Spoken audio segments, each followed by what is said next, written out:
छत्तीसगढ़ को रेल सेवाओं के क्षेत्र में एक और बड़ी सौगात मिलने जा रही है।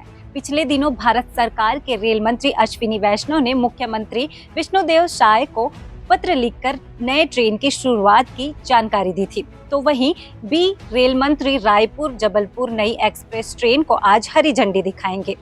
लंबे वक्त से रायपुर से जबलपुर के लिए ट्रेन की मांग की जा रही थी। अमरकंटक एक्सप्रेस के तौर पर सिर्फ एक रेल सेवा की वजह से आम लोगों को काफी समस्याओं का सामना करना पड़ता था।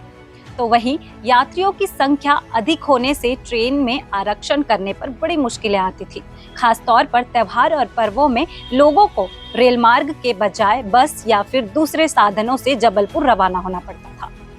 तो वहीं अब 3 अगस्त यानी कल से यह ट्रेन जबलपुर से सुबह 11 बजे से रवाना होगी और शाम 7:40 बजे रायपुर आएगी और अगले दिन 4 अगस्त को दोपहर रायपुर से जबलपुर रवाना होगी।